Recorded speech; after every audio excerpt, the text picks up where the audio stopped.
The entire hall erupted in laughter the moment her name was called. One by one, the noble lords turned away. Some smirked. Others openly mocked her. Hidden beneath a dark veil, she stood completely alone, the woman everyone called the kingdom's ugliest lady. A woman so unwanted that not a single man was willing to bid for her hand. But then something unexpected happened. The most powerful duke in the kingdom slowly rose from his seat. The room fell silent. No one could understand why Duke Adrian Blackwood, the cold, feared noble who could have chosen any woman in the realm, was walking toward her. He looked at the trembling figure beneath the veil, then placed a single gold coin on the auction table. "I'll take her." Gasps echoed through the hall. The nobles burst into laughter once again. They thought the Duke had made the greatest mistake of his life. They thought he had chosen a worthless bride, a woman with nothing to offer but shame. What they didn't know was that the frightened woman behind the veil carried a secret powerful enough to destroy a king, expose a decades-old betrayal, and change the fate of the entire kingdom forever. And before this story ends, the very people who mocked her would kneel before her throne. But first, they would have to uncover the truth hidden beneath the veil, a truth no one saw coming, and neither did the Duke. Before we continue, take a quick moment to support the channel. If you love dramatic Duke stories filled with shocking secrets, powerful heroines, royal betrayals, and unforgettable twists, make sure to subscribe and turn on the notification bell so you never miss our next story. Every subscription helps us bring you more incredible tales of love, revenge, hidden identities, and kingdoms turned upside down. Now tell me in the comments, Plajal Swike, would you have chosen the veiled lady when everyone else rejected her? Subscribe, like, and join our royal family for more epic stories. The grand marriage auction was the most anticipated event of the season. For weeks, the capital city had buzzed with excitement. Merchants decorated their shops with colorful banners. Noble families arrived from every corner of the kingdom in lavish carriages, adorned with gold crests and jeweled emblems. Inns were filled to capacity. Every conversation seemed to revolve around a single question: who would secure the most powerful marriage this year? For ambitious noble women, the auction was more than a tradition. It was an opportunity, a chance to secure wealth, influence, and a future among the kingdom's elite. And for the noblemen, it was an opportunity to strengthen alliances, expand territories, and elevate their standing in court. By sunrise, the royal hall of selection shimmered like a palace from a dream. Crystal chandeliers hung from the vaulted ceilings. Silken banners draped the walls. Musicians played soft melodies while servants carried trays of wine through the crowd. Laughter echoed through the enormous chamber. The kingdom's wealthiest and most powerful nobles had gathered beneath one roof, each hoping to leave with a bride worthy of their name. At the center of the hall stood an elevated platform where the noble women would be presented one by one. Many had spent months preparing for this day. Their gowns glittered with diamonds. Their hairstyles were crafted by the finest stylists in the kingdom. Their smiles were carefully rehearsed. Every detail mattered. Every glance, every gesture, every word. Because today could change their lives forever. Yet far away from the spotlight, far from the laughter and admiration, a lone figure stood quietly in the shadows. She wore a simple gray dress, no jewels, no expensive embroidery, no sparkling accessories, only plain fabric, and a thick veil that completely concealed her face. The contrast was impossible to ignore. While the other women competed for attention, she seemed determined to avoid it. Whispers spread whenever anyone noticed her. Whispers filled with mockery, judgment, cruel curiosity. That's her. The scarred girl. The cursed one. Why did she even come? Does she honestly think someone would choose her? Lady Elara stood motionless, as though she had heard such comments 1,000 times before. Perhaps she had. For most of her life, she had lived beneath the weight of rumors. Stories followed her wherever she went, stories she never bothered correcting. The kingdom believed that years ago, a terrible fire had left her horribly disfigured. No one knew exactly what had happened. Some claimed half her face had been destroyed. Others insisted the burns covered her entire body. The stories became more exaggerated with every passing year. And because Elara never removed her veil in public, the rumors only grew worse. Many people had never even seen her face, yet they were certain she was hideous, certain she was damaged, certain she was unworthy. It was easier to believe the rumors than question them. The truth rarely interested people, especially when cruelty was more entertaining. Across the hall, several young noblewomen glanced toward Elara and giggled. One covered her mouth to hide her laughter. Another shook her head. I almost feel sorry for her. You shouldn't. Why? Because she's embarrassing herself. The women laughed again. Elara simply looked away. Years ago, their words might have hurt. Today they meant nothing.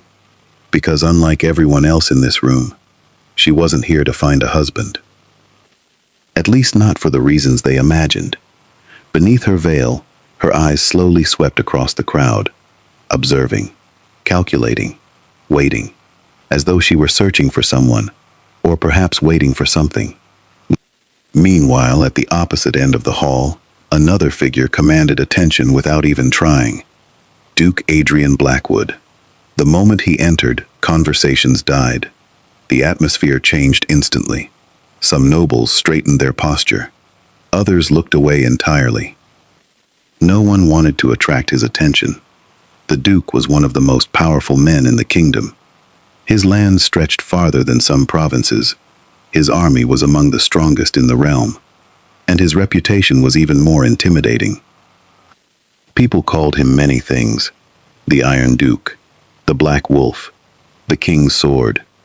None of the names were spoken lightly. Adrian Blackwood was not known for kindness. He was not known for charm, and he certainly wasn't known for love. At 32 years old, he remained unmarried, an unusual fact for a nobleman of his status. Many women had attempted to win his affection. All had failed. He trusted no one, needed no one, and seemed perfectly content living that way. As he took his seat near the front of the hall, several noblewomen immediately adjusted their posture. Some smiled in his direction. Others subtly positioned themselves where he might notice them. Adrian noticed none of it, or perhaps he simply didn't care. His expression remained cold, unreadable, as though attending the auction were an unpleasant duty rather than an exciting event. The auction soon began. One by one, noblewomen stepped onto the platform. Each was introduced by the auctioneer. Their accomplishments were announced, their family connections praised, their beauty celebrated, and bids quickly followed. Gold coins changed hands. Marriage contracts were signed. Families celebrated. Everything unfolded exactly as expected, until Lady Elara's name was called. The moment the auctioneer announced her arrival, the mood shifted. A strange silence spread through the room. The whispers returned, then the laughter. Elara slowly stepped onto the platform. Her gray dress looked even simpler beneath the bright chandeliers. Her veil hid every feature. For a moment, nobody spoke. Nobody moved. The auctioneer cleared his throat. Lady Elara Ashford. Silence. The crowd stared, waiting. Surely someone would bid, even out of pity. Yet no one did. Not a single voice spoke. Not a single hand rose. The silence became painful. Then someone laughed. Another joined. Soon, dozens were laughing openly. Some didn't even bother hiding it. One nobleman leaned back in his chair and smirked. Who would pay for that? His friends burst into laughter. Another called out loudly. Perhaps she should auction the veil instead. More laughter erupted. The humiliation was merciless, yet Elara remained perfectly still. No tears, no visible anger, No reaction whatsoever. Her composure only confused the crowd further. Why wasn't she embarrassed? Why wasn't she running away? The auctioneer shifted awkwardly.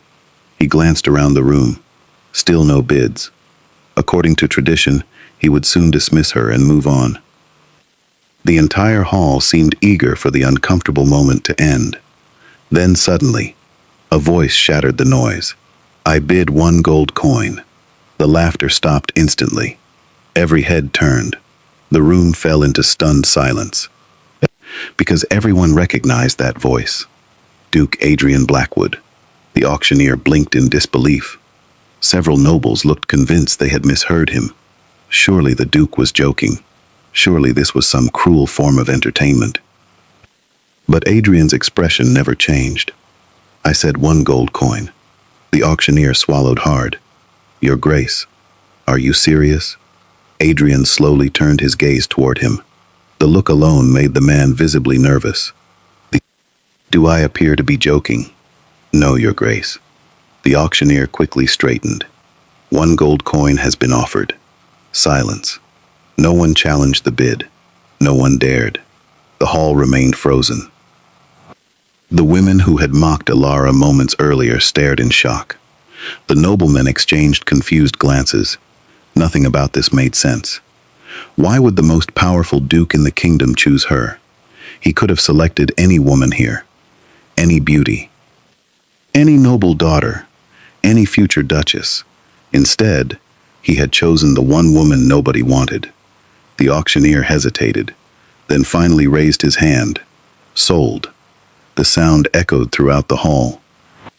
Just like that, Lady Elara became the Duchess of Blackwood. Gasps filled the room.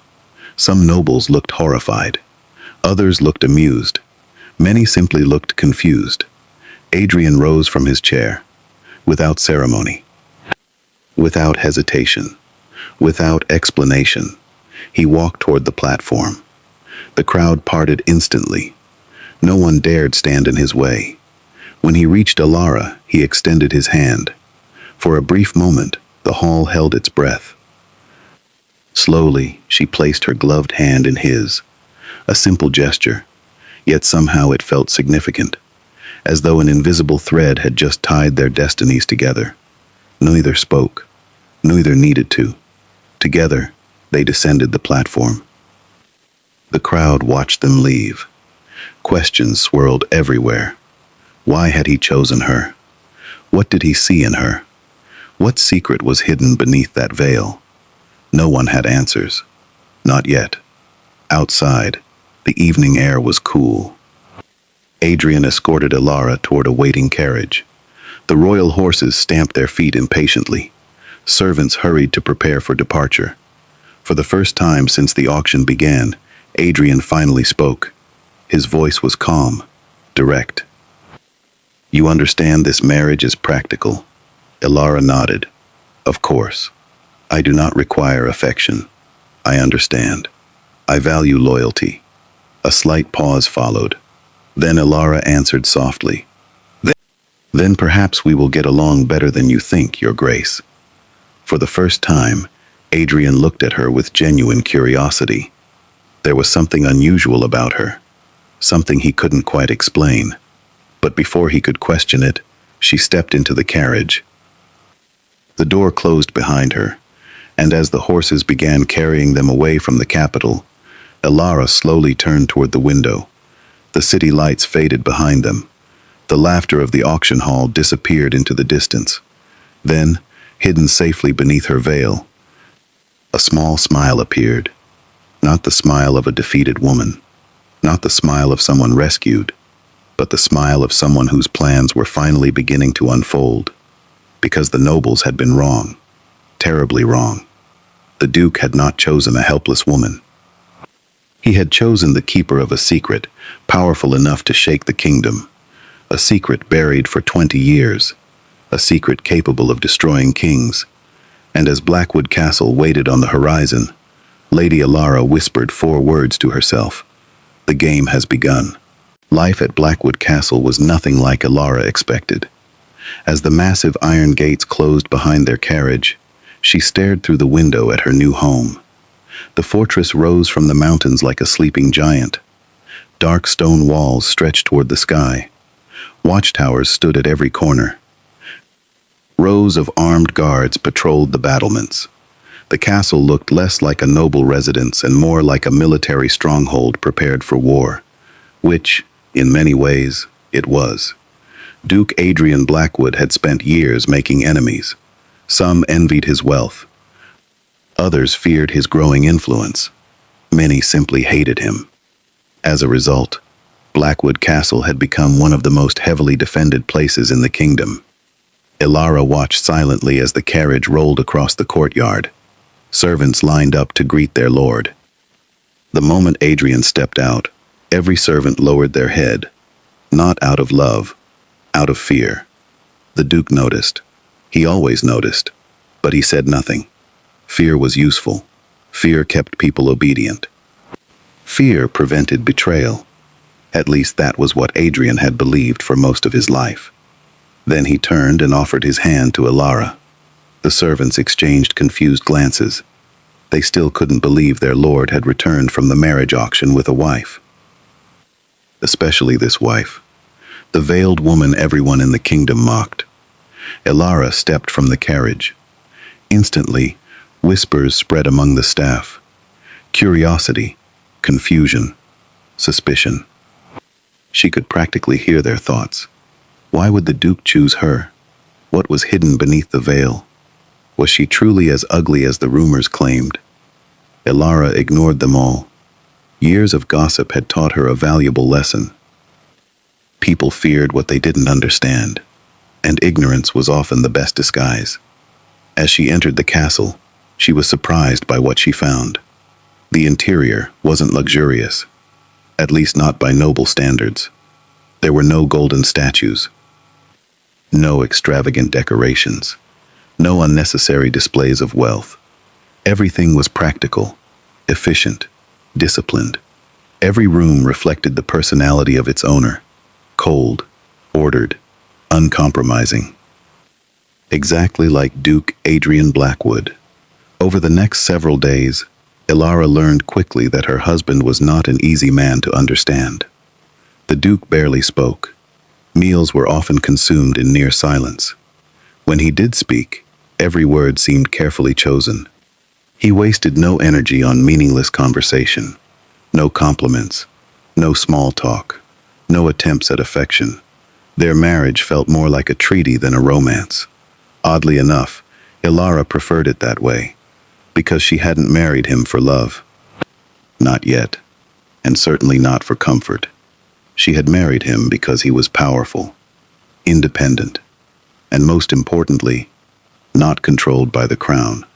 That made him useful, very useful. Yet despite Adrian's cold nature, Elara began noticing things others overlooked. He paid his soldiers fairly. He rewarded loyalty. He protected villagers living on his lands. He secretly covered debts for struggling farmers during harsh winters. But he never spoke about these acts, never sought praise, never advertised his kindness. Instead, he allowed the kingdom to see only the ruthless Duke. It was a mask, one he had worn for so long that most people believed it was real, including himself. Days turned into weeks, and gradually, Adrian began noticing strange things about his wife. At first, they seemed insignificant. Little details, nothing more. Then the pieces started forming a larger picture. One afternoon, he entered the library unexpectedly. Elara sat beside a table covered with ancient books. Dusty manuscripts surrounded her, documents written centuries ago, texts even royal scholars struggled to translate. Adrian frowned. "What are you reading?" Elara glanced up. "The Chronicles of the First Kingdom." His eyes narrowed. "That's impossible." "Why?" "Because it's written in Old Valerian." She smiled slightly. "It isn't difficult once you understand the grammar." Adrian stared. The kingdom's finest historians spent years learning Old Valerian. Many never mastered it. Yet somehow, This woman translated it effortlessly. Interesting. Very interesting. A few days later, she surprised him again. A respected historian had traveled from the capital to present a lecture regarding the founding of the kingdom. Several nobles attended. The historian proudly explained an important battle that supposedly occurred 200 years earlier. When he finished, Elara quietly raised her hand. The room turned toward her. "Your account is incorrect." The historian blinked. "What?" "The battle occurred 17 years later than you stated." The man laughed. "And how would you know that?" Elara calmly quoted an ancient document. Then another. Then another. Each source supported her argument. The historian's face slowly turned pale. Because she was right. Completely right. The room erupted into shocked murmurs. Adrian watched silently. Who was this woman? She was supposed to be an abandoned noble, a forgotten outcast. Yet her knowledge surpassed scholars. Weeks passed, and the mysteries continued. One morning, Adrian held a meeting with his commanders. They discussed troop movements near the northern border. Nothing unusual, or so he thought. As he left the meeting room, Elara stopped him. "Don't send soldiers through Stonebridge Pass." Adrian raised an eyebrow. "Why?" "I have a bad feeling." "A feeling?" "Yes." He almost laughed. Military decisions weren't based on feelings. They were based on facts, strategy, logic. Yet something in her expression gave him pause. "Explain." She hesitated, then shook her head. "I can't." Adrian frowned. But against his better judgment, he altered the route. His commanders protested. The alternative path added several days to the journey. Still, the Duke insisted. 3 days later, a messenger arrived. Stonebridge Pass had collapsed. Hundreds of tons of rock had buried the road. Any soldiers traveling there would have died. The entire castle was stunned. Adrian read the report 3 times, then a 4th. The outcome was undeniable. Elara had saved hundreds of lives. But how? How could she possibly know? Coincidence? Luck? Number. The Duke didn't believe in luck. And this wasn't the first strange thing she'd predicted, nor would it be the last. From that moment forward, Adrian began watching her more carefully, observing, studying, searching for answers. The more he learned, the more questions emerged. Then came the night that changed everything. The castle had long since fallen asleep. Moonlight spilled through the corridors. The hall stood silent. Adrian couldn't rest. Years of warfare had trained him to remain alert even during peace. As he walked through the castle, he noticed a faint glow beneath the library door. Strange. No servants should be awake. Curious, he approached. The door stood slightly open. Inside, Elara sat alone. Candles surrounded her. Ancient papers covered the table. Maps, letters, records, documents, all carefully arranged. Adrian was about to announce himself when something caught his attention. One particular map. His eyes widened. It wasn't an ordinary map. It depicted the royal palace, not the public sections, the hidden sections. Secret tunnels, private chambers, restricted passages, places known only to members of the royal family. His pulse quickened. How could she possess such a thing? The map shouldn't exist, at least not outside the palace. Silently, he stepped into the room. The floorboard creaked. Elara looked up immediately. For a moment, neither spoke. The candlelight danced between them. Adrian's gaze remained fixed on the map. What is that? Silence. Elara studied him carefully, as though deciding something. Then she slowly folded the map, but not before Adrian noticed several markings.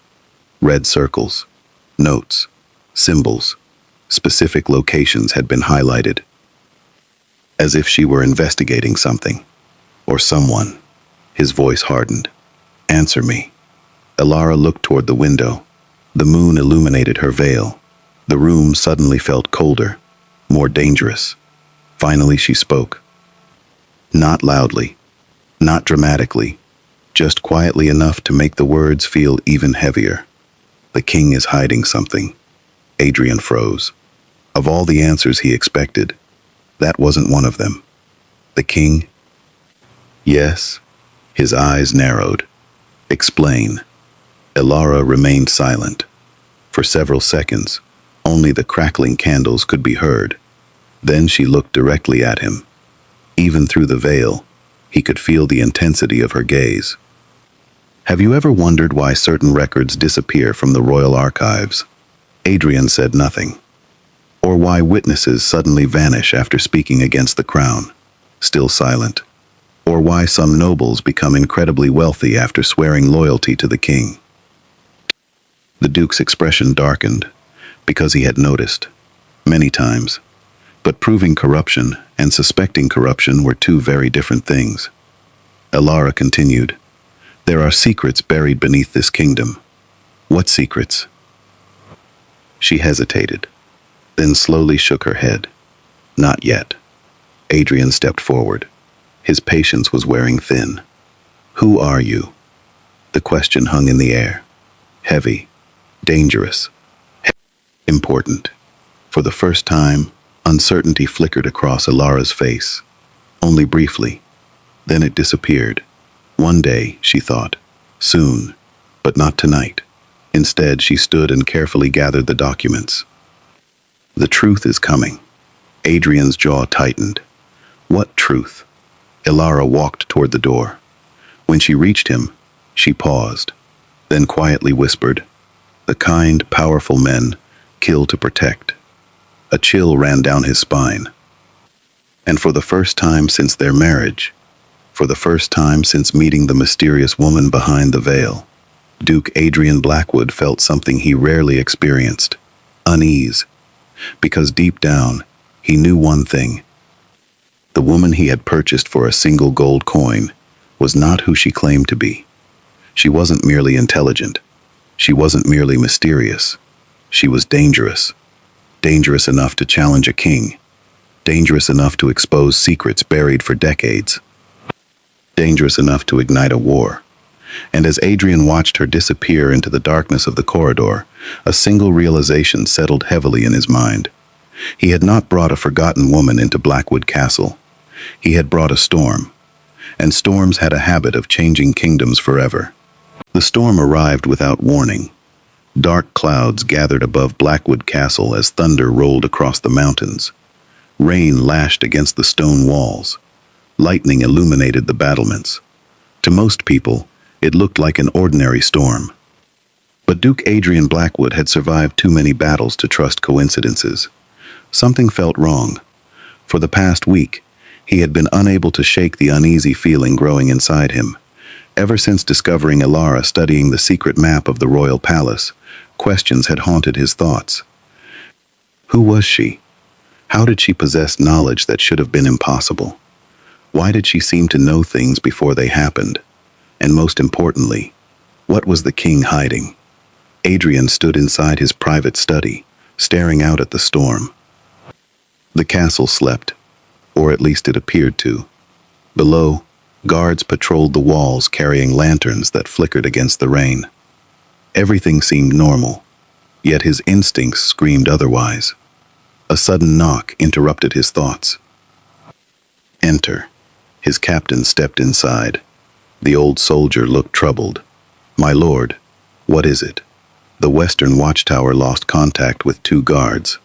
Adrian immediately turned. "When?"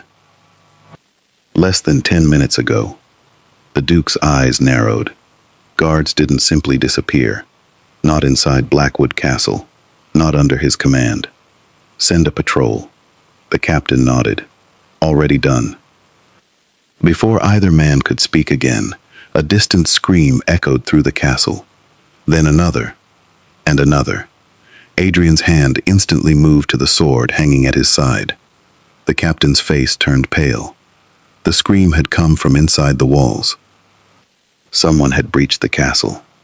Impossible. Yet it had happened. Without hesitation, Adrian rushed into the corridor. His captain followed close behind. The castle erupted into chaos. Servants ran through hallways. Guards shouted orders. Steel clashed against steel somewhere in the darkness. Another scream echoed. Closer this time. The Duke's expression hardened. This wasn't a raid. This wasn't a robbery. This was an assassination. The only question was, who was the target? His answer came moments later. A wounded guard stumbled around the corner. Blood covered his uniform. "My lord." Adrian caught the man before he collapsed. "Report." The guard struggled to breathe. "There are dozens of them." "Who?" "Masked assassins." The Duke frowned. "How did they get inside?" "We don't know." Then the guard said something unexpected, something that made Adrian freeze. "They're heading for the Duchess." Silence. For a brief moment, even the storm outside seemed to disappear. The Duchess. Elara. Not him. Her. Adrian released the wounded guard and immediately began moving. Fast. Faster than he had in years. His boots thundered against the stone floors as he raced toward Elara's chambers. The realization struck him like lightning. The assassins weren't interested in wealth, or political leverage, or Blackwood lands. They wanted his wife. But why? Elara was supposed to be insignificant. A forgotten noblewoman. An outcast. A woman no one cared about. So why were trained killers risking their lives to reach her? The answer terrified him. Because there was only one possibility. Someone powerful knew who she truly was, and that someone wanted her dead. Adrian burst through the upper corridor. Bodies littered the floor. Several guards lay wounded. Others were dead. The attackers had been efficient, professional, deadly. Then he saw them. 5 masked figures advancing toward Elara's chambers. Black clothing, poisoned blades, no insignias. No identifying marks. Assassins. Without hesitation, Adrian drew his sword. The sound echoed through the corridor. The assassins turned. One of them pointed directly toward Elara's door. "Ignore the Duke." Adrian froze. Ignore him. The order made no sense. Any assassin entering Blackwood Castle should prioritize killing him. Instead, they were treating him as an obstacle. Nothing more. Their true target was Elara. The realization sent a chill through him. Then the battle began. The first assassin charged. Steel flashed. Adrian's sword moved with terrifying speed. One strike. The assassin fell. The second attacked immediately.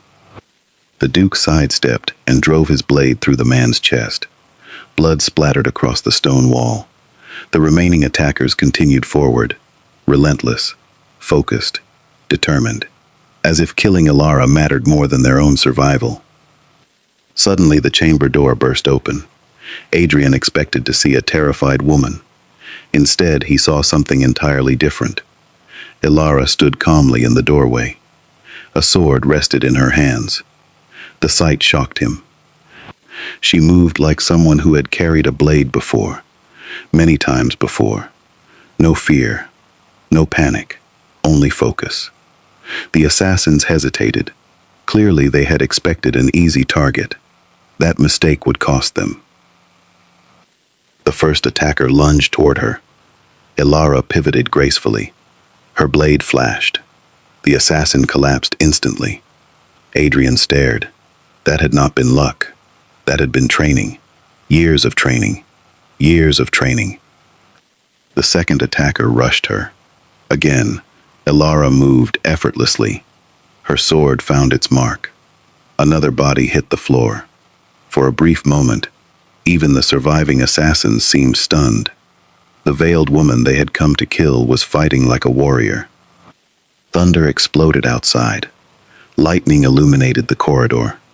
Adrian and Elara stood back to back, surrounded by enemies. Neither spoke. Neither needed to. The battle continued. Steel clashed. Bodies fell. Minutes felt like hours. Eventually, only one assassin remained, the apparent leader.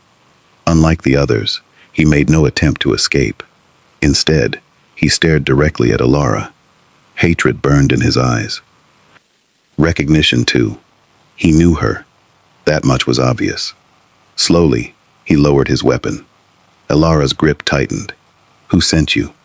The assassin laughed. A cold, bitter laugh. "You already know." Adrian stepped forward. "Answer her." The assassin ignored him completely. His gaze never left Elara. For a moment, silence filled the corridor. Then he spoke. The king ordered her death. Everything stopped. Even the storm outside seemed to pause. The king. The words echoed through Adrian's mind. The king ordered her death. Not a noble, not a rival family, not a jealous enemy. The king himself. Adrian's heart pounded. Because kings did not send assassins after insignificant women. Kings eliminated threats. And apparently, Elara was one. The assassin suddenly smiled. A disturbing smile. 20 years. His voice trembled. 20 years we searched. Elara's face remained unreadable beneath the veil. The assassin laughed again. "We thought you were dead." Adrian looked between them. What was happening? What wasn't he being told? Before anyone could ask another question, the assassin bit down hard. A hidden poison capsule. His body immediately convulsed. Seconds later, he collapsed. Dead. The answers died with him. Or so Adrian thought. Then one of the guards approached carrying something recovered from the bodies. "My lord." Adrian turned. The guard handed him a leather case. "What is this?" It was hidden beneath the assassin's cloak. Adrian opened it. His breath caught. Inside was a portrait. An expensive one. Painted by a master artist. The image depicted a young woman. Beautiful. Elegant. Royal. She wore a crown. Golden hair framed delicate features. Her eyes radiated intelligence and strength. Adrian stared. Something about the face seemed familiar. Then realization struck him. His blood ran cold. Slowly he turned toward Elara, then back to the portrait.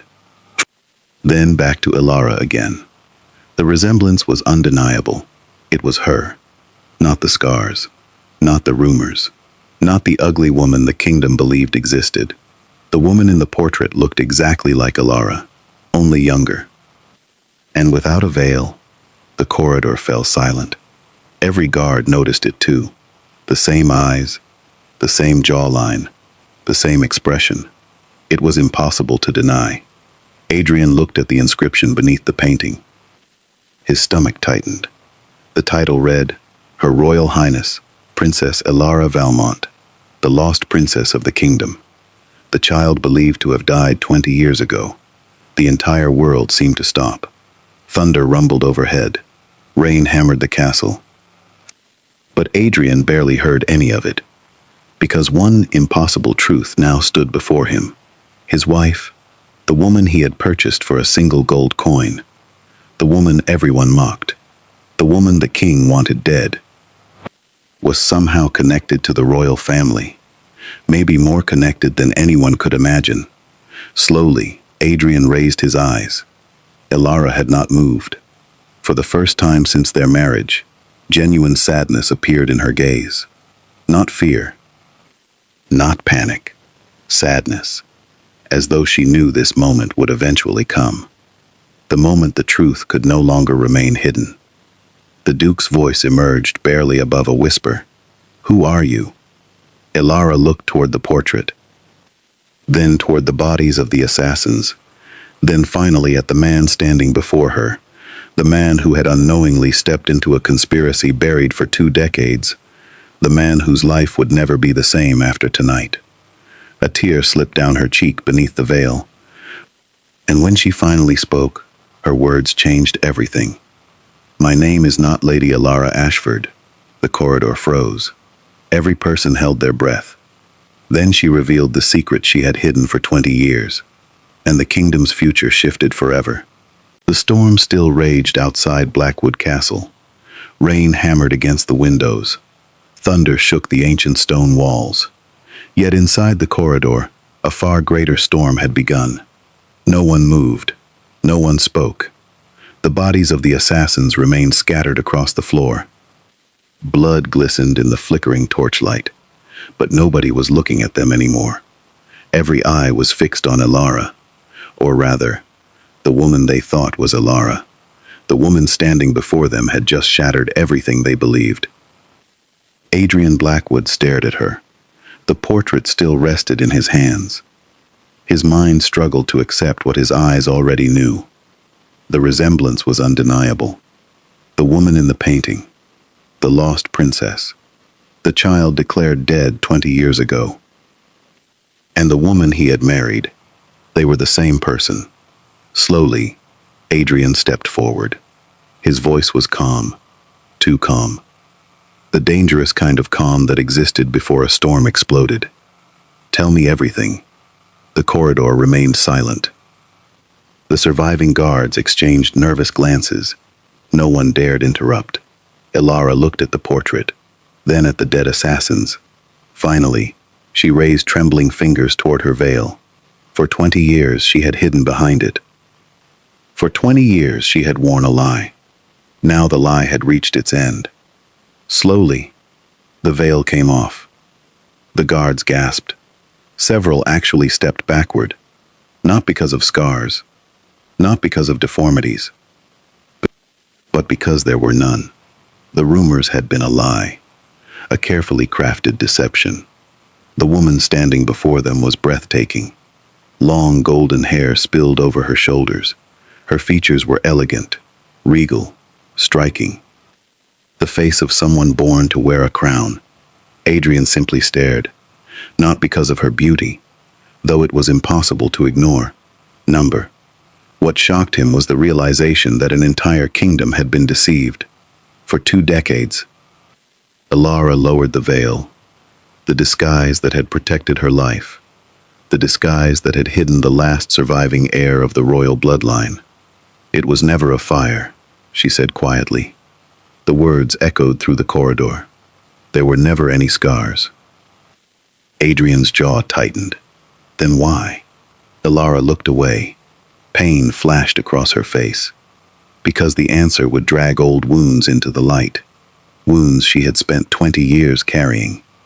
"When I was 8 years old," she began, "my father was murdered."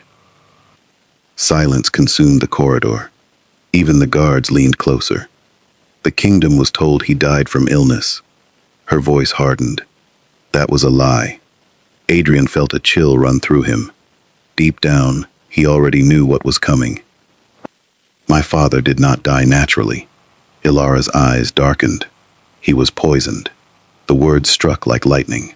The man responsible was his own brother. Another silence. Then she spoke the name. King Edmund. The current ruler. The man sitting on the throne. The man the kingdom believed was a hero. Adrian's stomach tightened. He had long suspected corruption inside the palace. But murder? Regicide? That was something else entirely. Elara continued. "After killing my father, Edmund claimed the throne." Her hands trembled. "He ordered every loyal supporter of my family arrested." Her voice cracked. Many were executed. The corridor fell completely silent. No one dared breathe. "They came for me next." A painful smile touched her lips. "I was only a child." For the first time, Adrian saw genuine sorrow in her eyes. Not the sorrow of a noble woman, the sorrow of an orphan. A daughter robbed of everything. A handful of servants remained loyal to my father. Tears formed in her eyes. They risked their lives to save me. The memories clearly hurt, yet she forced herself to continue. They staged a fire. The pieces began falling into place. The rumors, the scars, the veil, everything. The servants spread word that Princess Elara had died. She laughed bitterly. The kingdom mourned for 3 days. Then her expression hardened. Meanwhile, I was smuggled out of the palace, hidden inside a supply cart.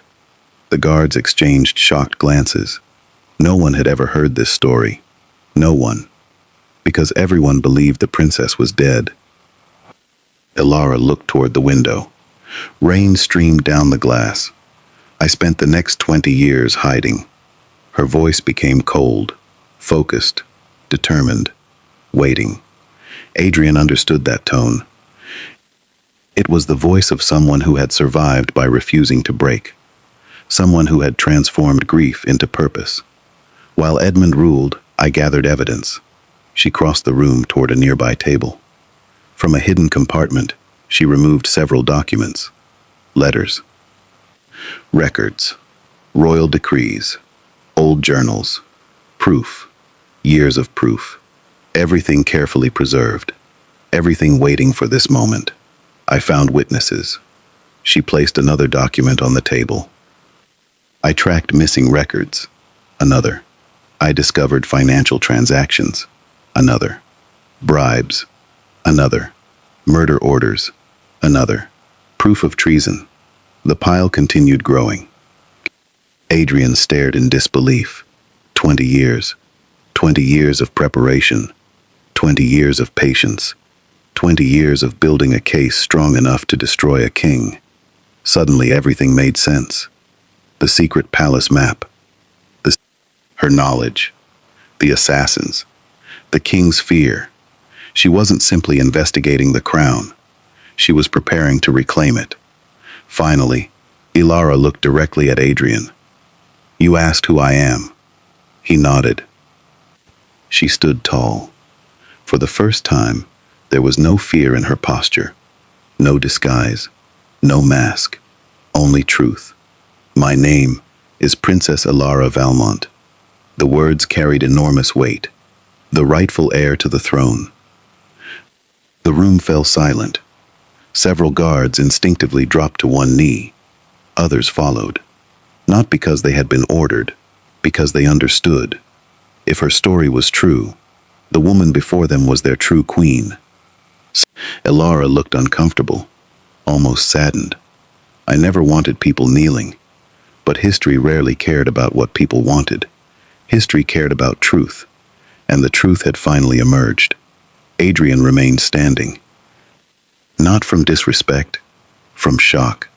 The woman he married for a single gold coin was the rightful ruler of the kingdom. The irony was almost absurd. For a moment, neither spoke.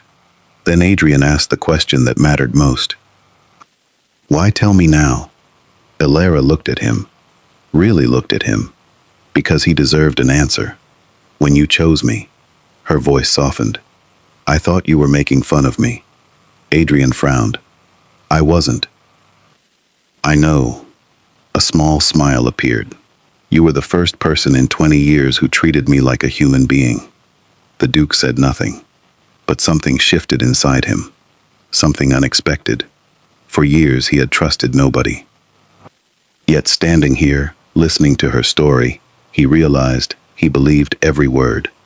Then suddenly, boom, the castle doors burst open. A messenger stumbled inside, covered in mud, out of breath, terrified. "My lord!" The entire room turned. The man nearly collapsed. Adrian caught him. "What happened?" The messenger swallowed hard. His face had gone completely pale. "We received word from the capital." The room grew tense. The messenger looked directly at Elara. Fear filled his eyes. "He knows." Elara froze. For the first time that night, genuine alarm appeared on her face. "The king knows you're alive." Silence. Heavy. Dangerous. Deadly. The messenger continued. "And that's not all." Adrian's voice turned cold. "Speak." The man's hands trembled. "The king has mobilized the royal army." Every guard in the room went still. The royal army. Not assassins. Not spies. An army. Thousands of soldiers. The messenger swallowed. 20,000 men. The number hit like a hammer. The number hit like a hammer. Several guards cursed under their breath. Others looked terrified. 20,000 soldiers could crush most noble houses within days. Even Blackwood Castle would struggle. Adrian's face hardened. Where are they now? The messenger hesitated, then delivered the final blow. 2 days away. The room exploded into chaos. Guards began shouting. Commanders rushed to issue orders. Servants ran through the corridors. The entire castle erupted into panic. But Elara stood perfectly still, because she understood something everyone else did not. This wasn't an arrest. This wasn't an investigation. This was extermination. King Edmund wasn't coming to capture her. He was coming to erase her. To destroy the last threat to his stolen throne. Forever. Adrian turned toward the window. Lightning illuminated the horizon. Far beyond the mountains. Far beyond the darkness.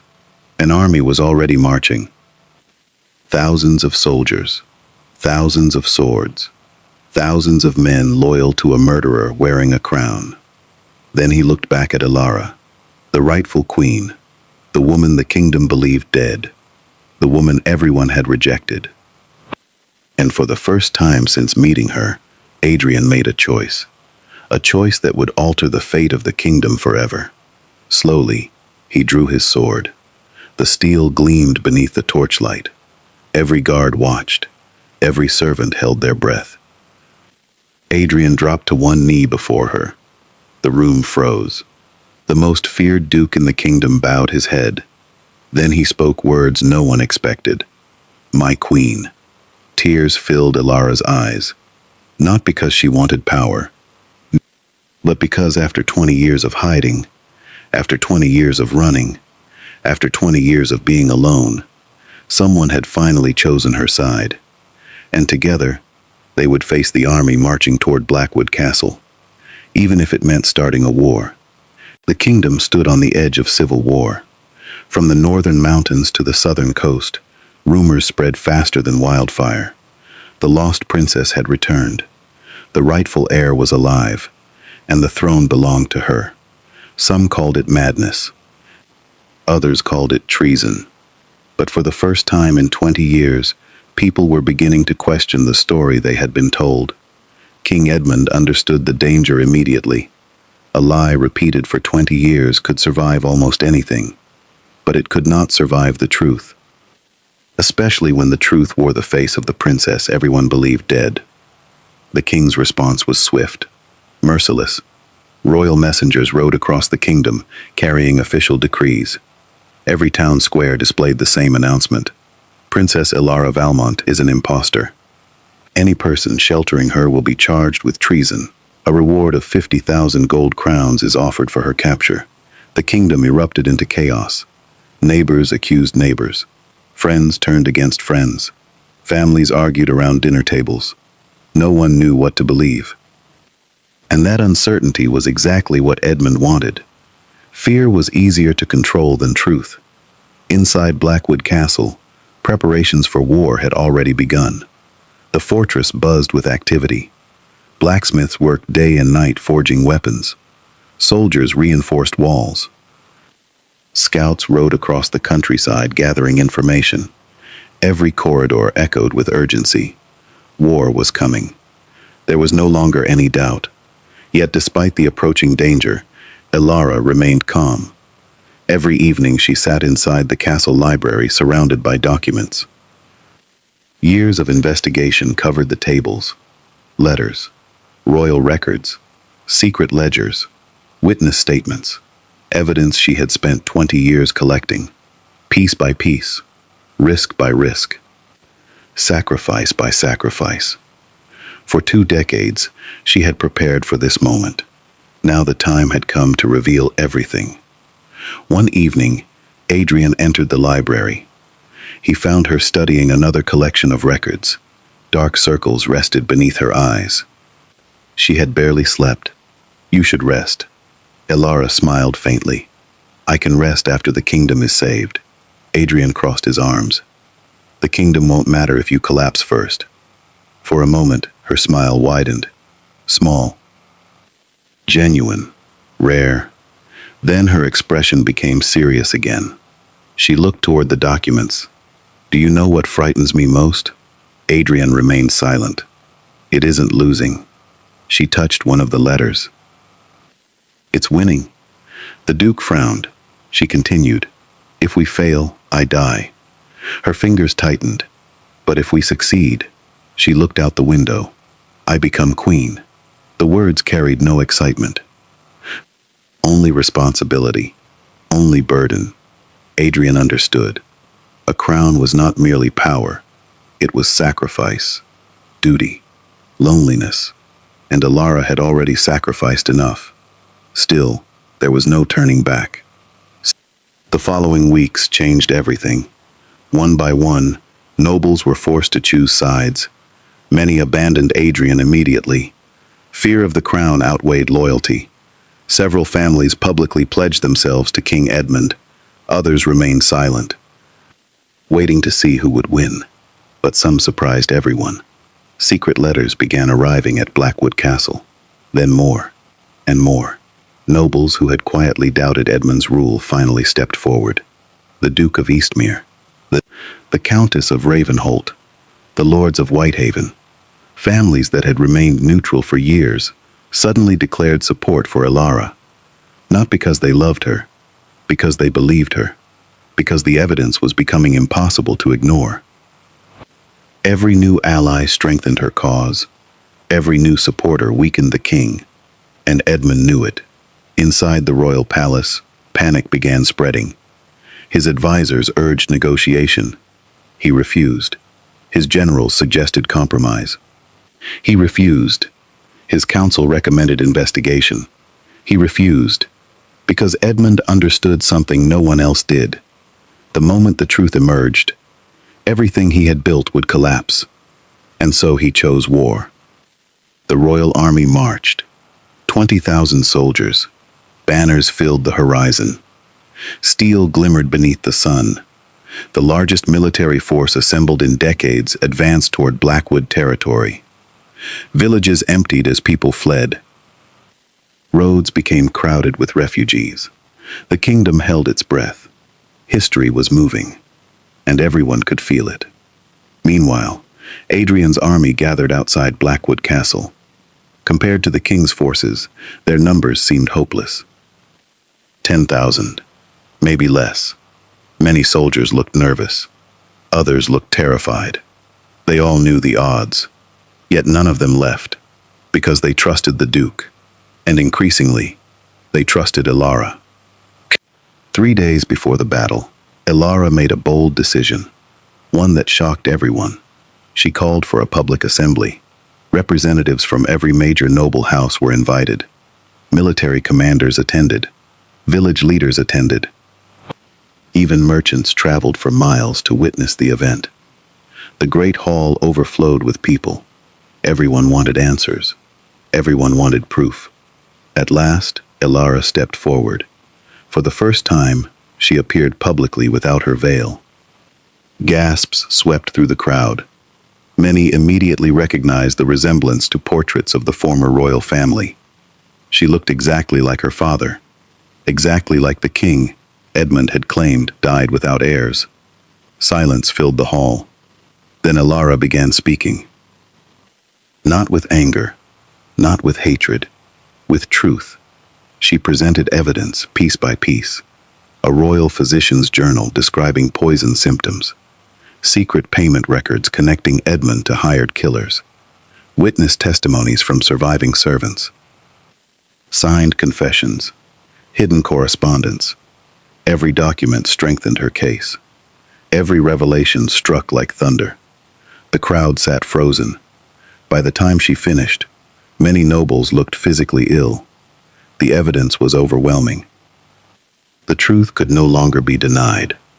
King Edmund had murdered his own brother, stolen the throne, and spent 20 years hiding his crime. The room erupted.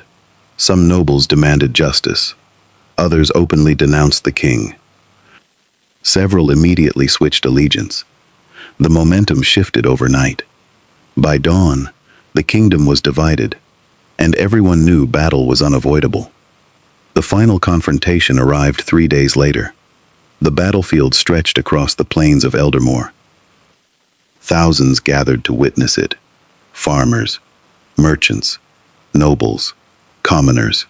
Everyone understood they were watching history unfold. Two armies faced each other beneath a gray sky. The king's banners fluttered proudly. Golden lions, royal standards, symbols of power. Across from them stood Blackwood forces, smaller, outnumbered, but determined. Adrian rode at the front, black armor gleaming, sword resting at his side. Beside him rode Elara, not as a fugitive, not as a hidden princess, but as the rightful heir, the woman who had returned to reclaim her kingdom. The battlefield grew silent. Then King Edmund appeared. His armor shone brilliantly. His crown rested upon his head. From a distance, he still looked every inch a king, yet fear hid behind his eyes, because he knew the truth, and so did everyone else. The final battle began. Trumpets sounded. The earth shook. Thousands of soldiers charged. Steel collided. Arrows darkened the sky. Chaos consumed the plains. For hours, the outcome remained uncertain. Men fought, fell, rose again. History seemed balanced on the edge of a sword. Then something extraordinary happened. A banner changed sides. One noble house abandoned the king, then another. Then another. Entire units began lowering their weapons. Commanders rode across the battlefield declaring support for Elara. The evidence had reached them. The truth had reached them. And they refused to die protecting a murderer. Edmund watched in horror. His army was collapsing, not from defeat, from conscience. His soldiers no longer believed in him. One by one, they surrendered. Others crossed the field and joined Elara. The impossible was happening. The king's support was crumbling before his eyes. Panic spread through the royal ranks. Orders were ignored. Formations broke. Morale vanished. Within hours, the outcome became clear. The war was over. As sunset painted the battlefield gold, the remaining royal soldiers dropped their weapons. Silence spread across Eldermore. Thousands stood watching, waiting. King Edmund sat alone upon his horse, defeated, abandoned, broken. The mighty ruler who had controlled the kingdom for 20 years now stood surrounded. Adrian approached first, then Elara. The crowd parted. History itself seemed to pause. Slowly, Edmund dismounted. For the first time in decades, he looked old, very old. His eyes settled on Elara. A strange mixture of emotions appeared there. Regret, fear, bitterness, perhaps even shame. "You should have stayed dead," he whispered. The words echoed across the silent battlefield. Elara looked at the man who had stolen her childhood, the man who murdered her father, the man responsible for 20 years of suffering.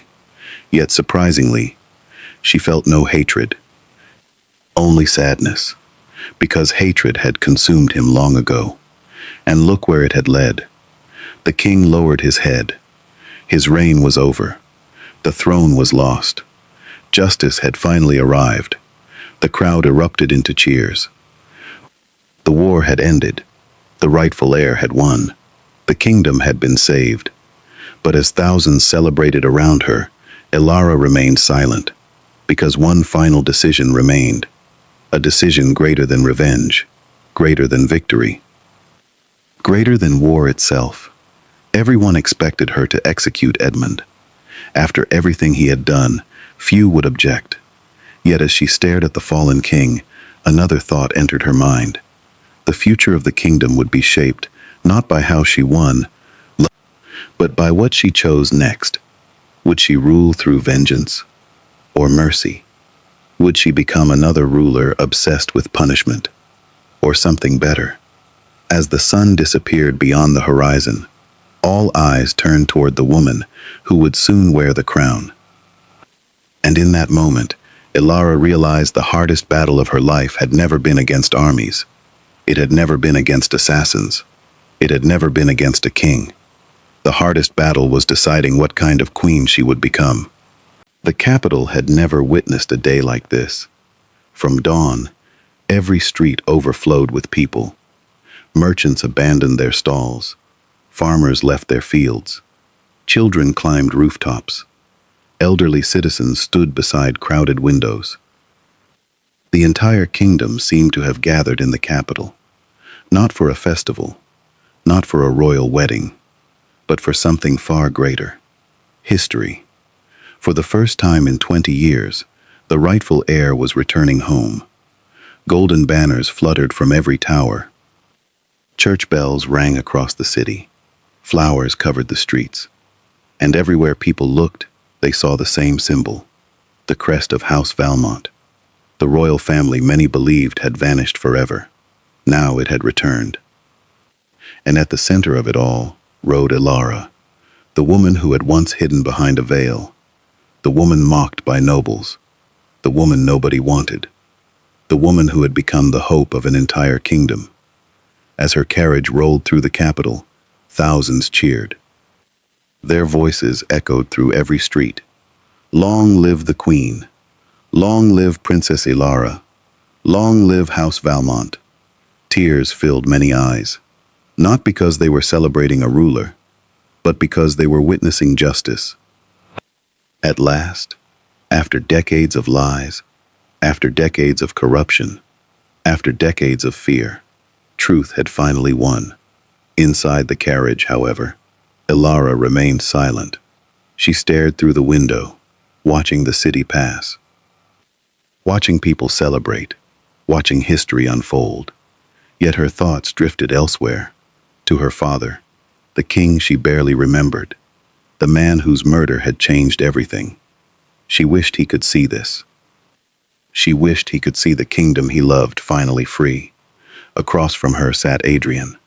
As always, his expression was calm. But today, there was something different in his eyes. Pride. Not pride in victory, pride in her. He had watched her survive impossible odds. He had watched her carry 20 years of pain. And somehow, she had remained kind, strong, compassionate. Many people would have become consumed by revenge. Elara never had. That was why she deserved the crown. The carriage entered the palace grounds. A hush spread across the crowd. People stopped cheering, stopped moving, stopped breathing, because ahead stood the royal palace. The place where everything had begun, and the place where everything had nearly ended. Elara slowly stepped from the carriage. For a moment, she simply stared. The palace looked exactly as she remembered, and completely different. Memories flooded back. The gardens where she had played as a child, the corridors she once ran through, the windows she had looked through beside her father. 20 years. 20 years since she had last stood here. 20 years since she had been forced to flee. 20 years since she had lost everything. A tear slid down her cheek. Adrian quietly stepped beside her. Without speaking, he offered his hand. Elara smiled, then took it. Together, they walked through the palace gates, not as fugitives, not as survivors, but as victors. Inside, another chapter of history was ending. King Edmund sat alone in a guarded chamber. The crown had been taken from him. His armies were gone. His supporters had abandoned him. The throne he had stolen no longer belonged to him. When Elara entered, he slowly raised his eyes. For several seconds, neither spoke. There was nothing left to say. The war was over. The truth was known. The kingdom had chosen. Yet Edmund finally broke the silence. "You came." Elara nodded. "Yes." The former king laughed softly. A tired laugh. "I spent 20 years trying to erase you." His voice trembled. "And in the end, you defeated me, without becoming like me." Elara looked at him, not with hatred, not with anger, but with sadness. because she realized something. Power had never truly satisfied him. His greed had cost him everything. His ambition had destroyed his family. His lies had destroyed his legacy. And now history would remember him, not as a king, but as a thief. When she finally turned away, she spoke only once. "May history judge you fairly." Then she left, and the chapter of King Edmund finally ended. 3 days later, the coronation began. Nobles arrived from every corner of the kingdom. Dukes, counts, barons, generals, merchants, foreign ambassadors.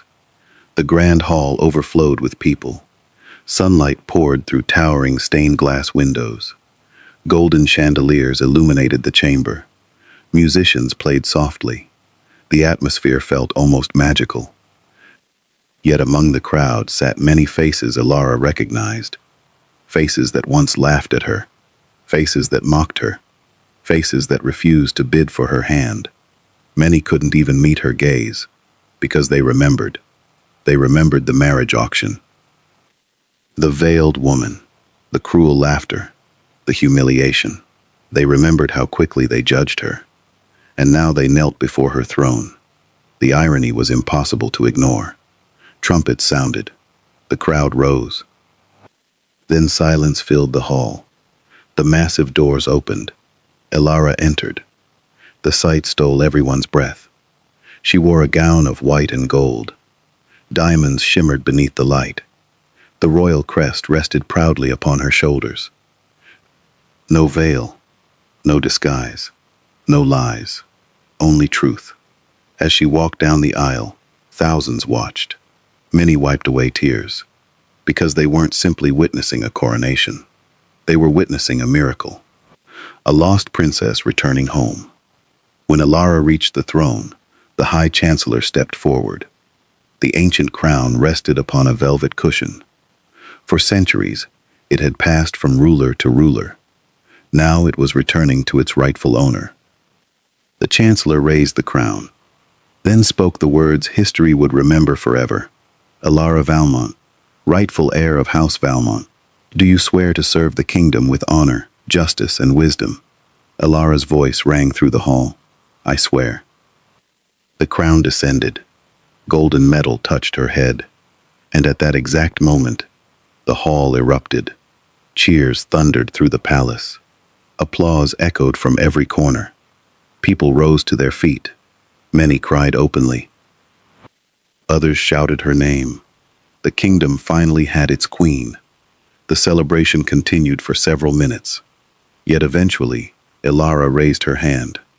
Immediately, the room fell silent. Everyone assumed the ceremony was over. They were wrong. Because Elara had one final decision to make. One final act that would define her reign. She rose from the throne, then spoke. "There is one more decree." The crowd exchanged curious glances. Even Adrian looked surprised. Elara slowly turned toward him. The room followed her gaze. And suddenly, everyone understood. The Duke, the man who had chosen her, the man who had stood beside her, the man who had risked everything. Without Adrian Blackwood, none of this would have happened. Elara stepped down from the throne. The hall watched in silence. Then she stopped before him. For the first time since meeting him, her eyes glistened with emotion. "I spent 20 years hiding." Her voice trembled slightly. "I spent 20 years believing I was alone." Adrian remained silent. The entire kingdom listened. "You chose me when nobody else would." A few nobles lowered their heads, ashamed. "You protected me before you knew my name." Tears appeared in the eyes of many guests. "You believed me when others doubted." The hall became completely silent. Then Elara smiled, a beautiful smile, the kind born from gratitude, from trust, from love. A servant stepped forward carrying a second crown. Gasps filled the room. No one had expected this, not even Adrian. Elara carefully took the crown. then looked directly into his eyes. "I did not win this kingdom alone." The words echoed through the hall. Slowly, she placed the crown upon his head. The room exploded. Cheers shook the palace walls. Some nobles cried openly. Others applauded so hard their hands hurt. Even hardened soldiers wiped tears from their eyes, because they understood what they were witnessing. Not politics, not strategy, not obligation. Something far rarer. A partnership. A love built on loyalty. Respect. Sacrifice. The queen turned toward the crowd, then proudly declared, "Today, I name Adrian Blackwood as king beside me." The roar that followed could be heard throughout the city. Outside, bells began ringing. People flooded the streets. Celebrations erupted everywhere. The kingdom had not gained a ruler, it had gained two. And for the first time in generations, those rulers genuinely trusted each other. Years passed, then decades. Under Queen Elara and King Adrian, the kingdom flourished. Corruption disappeared. Trade expanded. Prosperity returned. The people lived better than ever before. Historians would later call it the Golden Age. Schools taught the story for centuries. Not the story of a queen, not the story of a king, but the story of a choice. A single choice made at a marriage auction, when every noble laughed, when every noble turned away, when one veiled woman stood alone. Only one man saw her worth. Only one man offered his hand. Only one man chose her. And because of that choice, a lost princess reclaimed her throne. A kingdom found its future. And two hearts changed history forever. The nobles who once mocked the ugly lady spent the rest of their lives remembering one lesson. Never judge a person's value by what the world says about them, because sometimes the woman nobody wants becomes the queen, and the man brave enough to choose her becomes a king.